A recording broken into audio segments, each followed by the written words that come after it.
మరి పాతి పెట్టవలసిన వారికి ఉండవలసిన లక్షణం ఏంటంటే, మొదటిగా నువ్వు ఎలా ఉండాలంటే ఆయన్ని గణపరిచేదానిగా, గణపరిచేవాడిగా నువ్వు ఉంటేనే ఆయన నిన్ను పాతి పెట్టేదానిగా నిలబడతాడు.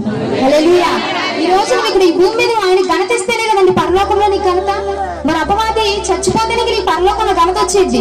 నీ జీవితంలో అన్ని ఉంచేసుకొని నాకు ఘనత రావాలి, బాప్తిజం తీసేసుకున్నా, రక్షణ తీసేసుకున్నా, నాకు పేరు వచ్చేయాలి, కీర్తి వచ్చేయాలని వస్తుందా? రాదు. ఎప్పుడు వచ్చిందో చెప్పరా నేను ఆ కీర్తి? నువ్వు అన్ని పాతి పెట్టినప్పుడే నీ జీవితంలో ఉన్న ప్రతిదీ, కోపాలు, అసూయలు, ఈ క్రోధాలు, ఈ మాటలు, ఈ చూపులు, వంకర చూపులు, వంకర మాటలు ఇవే అనుకోవచ్చేమో. కానీ ప్రభు వారు అన్నారు, నీలో ఉన్న ఆశలు, కోరికలు కూడా నువ్వు పాతి పెట్టేయాలి. యెషయా గ్రంథం 49:13 ఉంది, ఇశ్రాయేలును నా సేవకుడు, నీ ద్వారా నన్ను నేను మహిమపరుచుకుంటానని చెప్పి వాక్యం సెలవేస్తుంది. ఎలా మహిమపరుచుకుంటాడు దేవుడు?